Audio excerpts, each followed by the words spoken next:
Chechen fighters were quick to recognize that conventional media could quickly be censored and filtered by government, and therefore turned to email distribution lists to transmit their message uncensored, unfiltered, and quickly to a highly targeted audience.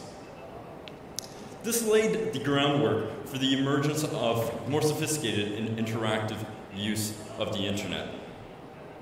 The early 2000s saw an explosion in interactive content with the early emergence of Web 2.0 capability and basic online forums, which allowed for the growth of interconnectivity between users and participation. Moreover, following the 9/11 attacks, we saw a pragmatic shift in the way that online communities were used as hackers began engaging in complex campaigns to disrupt static jihadist sites. For example, Haldena.com was famously hacked and defaced with the word hack, tracked, and now owned by the USA for 5 days in August 2001. Similarly, during a period of 1 year between 2000 and 2003, the Internet Haganah, an Israeli group, shut down over 600 sites which they claimed was linked to terrorist groups. Similarly, law enforcement agencies ramped up their scrutiny and prosecution of jihadist online activities. A notable example was the arrest and subsequent extradition of an Imperial College student, Babar Ahmed, who was the creator of Azam.com, who was extradited to the United States under the UK Terrorism Act. This led to the realization that jihadist presence online needed to become decentralized in order to ensure the continuity of the message. As such, jihadist groups turned to online forums instead of traditional static websites. One of the advantages offered by online forum was that it allowed to isolate the owners of the sites from persecution by claiming that any content posted was third-party. They were not responsible for third-party content posted online. During that period, jihadist media production still remained highly hierarchical, organized, and strictly regulated. In fact, in the aftermath of the invasion of Afghanistan, senior leadership of Al-Qaeda increasingly sought to provide readily accessible information about the organization, its membership, its ideology, and strategy in order to compensate for its reduced capabilities. As such, the rhetoric remained inherently one-directional, as avenues for interaction between its global following and Al-Qaeda's senior leadership were limited. Messages were produced, decimated, and received, but there was no formal feedback mechanism that was built into the process. This paradigm shifted again with the emergence and growing popularity of increasingly sophisticated Web 2.0 platform, namely file sharing websites and social networking sites. This shift is probably best embodied by the media strategy of Abu Musa al-Zakhawi and AQI in the interim between the demise of Web 1.0 and the full-fledged Web 2.0.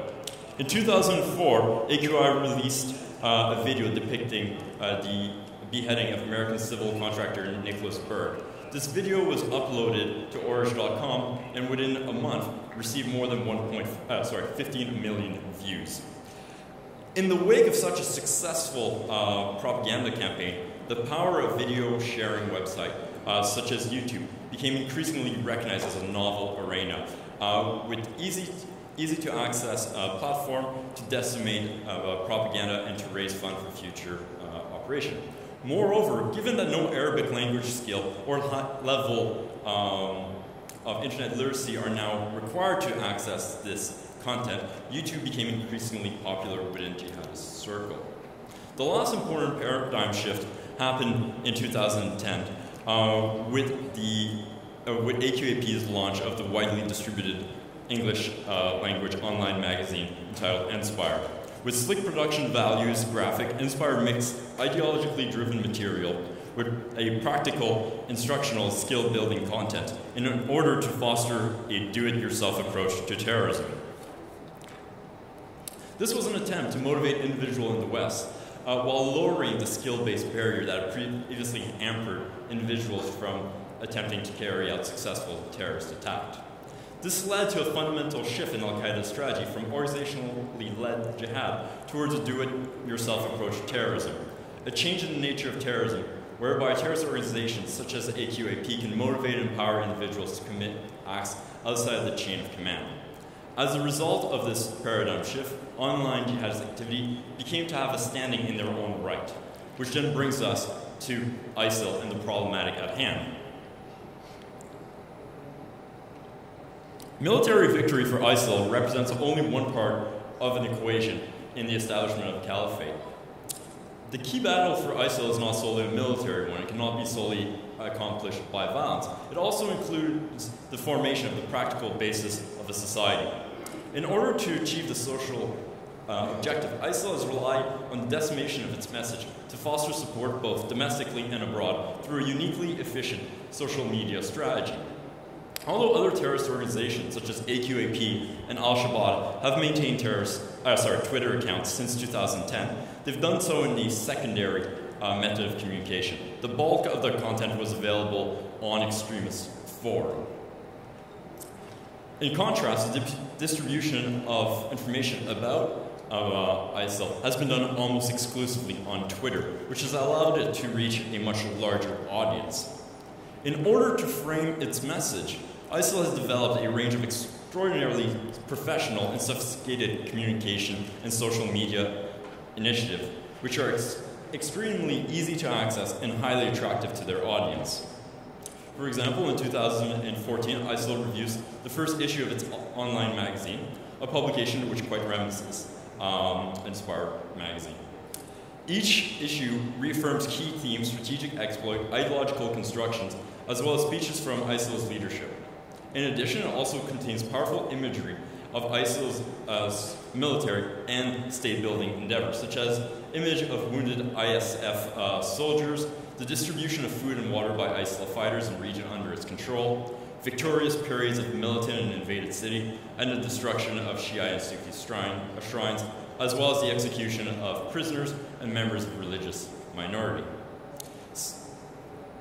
The development of a highly sophisticated media strategy, which relies upon the decentralized nature of social media, particularly Twitter, has allowed for the mass decimation of these products.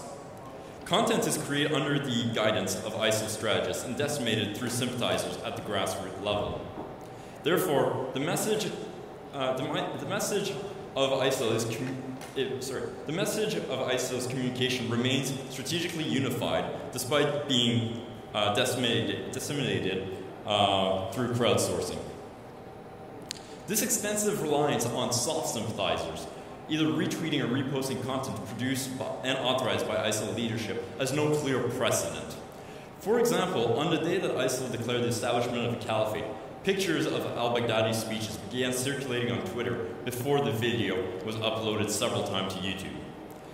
The links to these videos were then uploaded on a popular file sharing website titled justpasted.it, prior to them being tweeted by ISIL media operative to tens of thousands of sympathizers.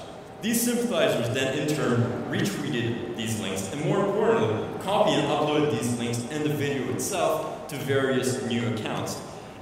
These new links were then retweeted in a repetitive manner. This strategy aimed at gaining maximum exposure and overcoming YouTube's attempt at suppressing ISIL's propaganda has shown its surprising efficiency on many occasions.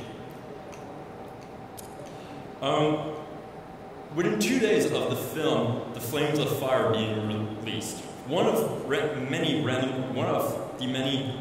randomly selected pages, we've tracked about 18,000 views within a 7-hour time frame. And I just want to explain that this is simply one of the dozens and dozens and dozens of different links that were posted advertising this video.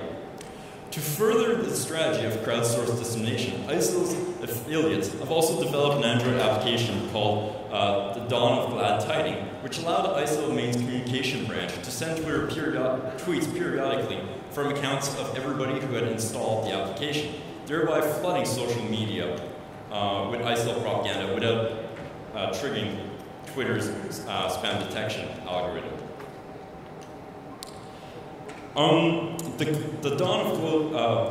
This application first went into wide use in April 2014, but reached an all-time high of almost 40,000 tweets on the day ISIL marched into Mosul.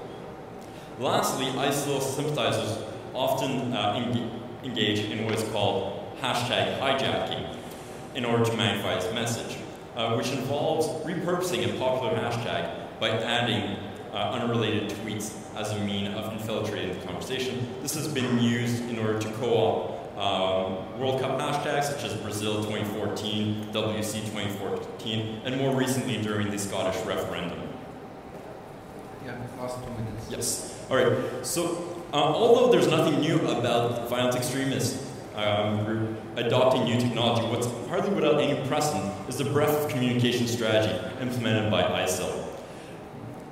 ISIL strategy embodies a social change where media consumers no longer passively consume media, but also engage in the creation of a virtual community, combining their collective intelligence and resources in order to achieve a defined purpose. The fundamental